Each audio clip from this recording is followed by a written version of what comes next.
We are here today with Phil Peters, who is running for a one-year term on the school board. The seat originally belonged to Rosie Tippin, who resigned for health reasons and passed away last summer. Jim Witt was appointed to take the seat, but he is now seeking his own 3-year term.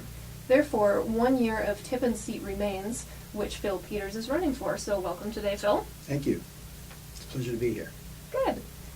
Well, why don't you start out by telling us, why are you running for the school board? Well, I'm running for the school board for 2 different reasons. The first is that I've been a strong supporter of the public schools all my life. My wife and I went to public schools. My 2 daughters have gone through the Columbia public schools and got great educations. And I believe that strong public schools are a backbone of the community.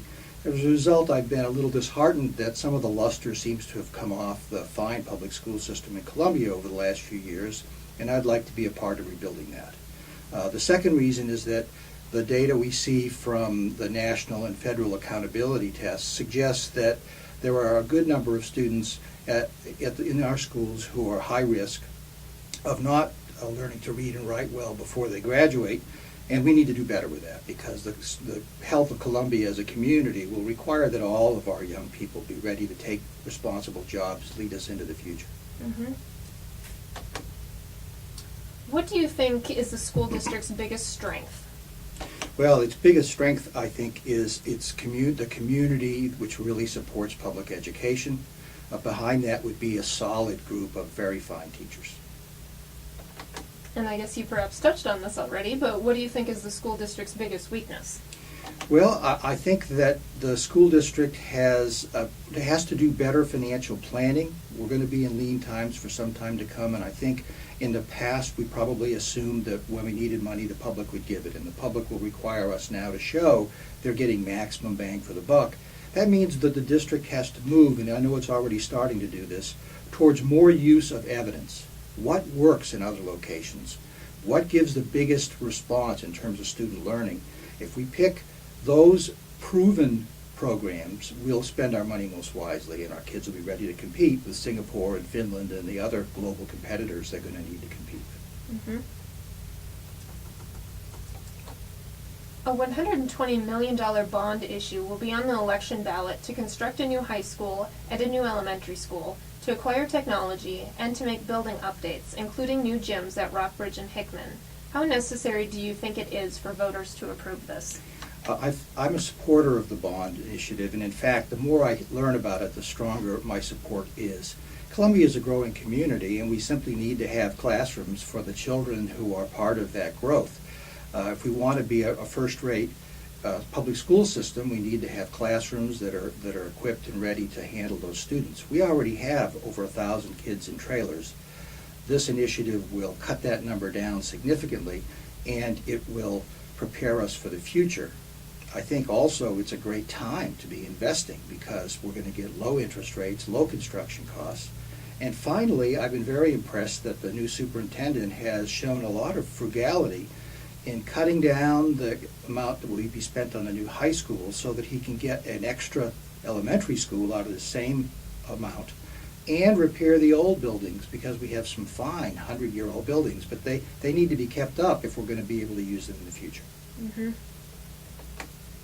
Continuing with the financial theme, the district has faced budget reductions in recent years, resulting in cutting positions and programs. The financial picture doesn't appear to be getting better anytime soon. What are steps the district needs to take to improve its financial situation and ensure students are getting a quality education? Well, the budget crisis has forced a huge amount of economizing, and I've been really impressed actually by the chair of the finance committee of the school board and the work they've been doing to try to trim every place trimming can be done. But I do think we're now starting to cut into the muscle of the school district, and the choice now, if we're forced to cut more, which we might be, we will be cutting quality. And I'm hopeful that the citizens in Columbia will find that to be an unacceptable outcome, and that we'll gather together, and with luck, it'll just be a matter of rising economic times allowing us to begin funding those programs. If not, we'll have to come to the citizens and ask them if they'll support further taxes. Mm-hmm. Statewide test scores released by ACT in August 2008 said many Missouri students entering college may have trouble keeping up in math and science. Yet math and science have taken a bit of a hit in recent years at the district with the cutting of math coaches and now the science specialist program. Is the district doing enough to prepare students for college? Well, I think on matters like that, the school board needs to rely a lot on the expertise of the school district. And it seems to have been the sense of the school district that we're not getting enough return on those costs and that there are better ways to try to get our math scores up. I think the key in the end will be to say, do these coaches matter, for example? And if our scores get worse now that we're not using them, then we're going to have to come back to the community and say we need those lines back. Mm-hmm. What improvements, if any, would you like to see to the curriculum to better prepare students? I would like every decision about the curriculum to be based on evidence about what works. We've got competitors across the world now, so we don't have the luxury anymore of making a decision based on what fits our philosophy or as parents asking that we do things the way they were in the good old days. We need to be pretty hard-nosed about this and simply say what is working, because that's the only way that we'll be able to get our kids ready to compete head-to-head with the kids in the rest of the world. Mm-hmm. Why should voters choose you? Well, I think I have some experience that would be helpful, and I hope that they agree. First, I have legal training, and I'm an MU law professor, but I've also had a lot of work in education. In fact, I just finished a 2-year leave of absence from MU to be executive director of First Chance for Children, which is a local not-for-profit whose goal is to help more kids arrive at school ready to succeed in school. Those have been two important parts of my life. As a law professor, I've learned to listen attentively and withhold judgment until all the evidence is in. And I think that will be a useful training for being a good school board member. I've learned how to help people who don't think they have much in common find mutual ground to reach agreements that can allow organizations to go forward. And I think that will be helpful. In addition, I have spent the last decade working inside the school district and outside on student learning. I've been on several school district committees, the Achievement Gap Task Force, the Early Education Task Force, and the Great Expectations Committee, which were all about learning.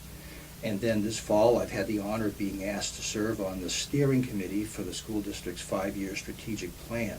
So those were inside the school district, and then outside the school district, I've been working with not-for-profits which are trying to help kids get ready for school. Mm-hmm. Is there anything you'd like to add? Well, I think I can make a difference, and I really like the opportunity to try. All right. Well, thank you so much for joining us Thank today. you.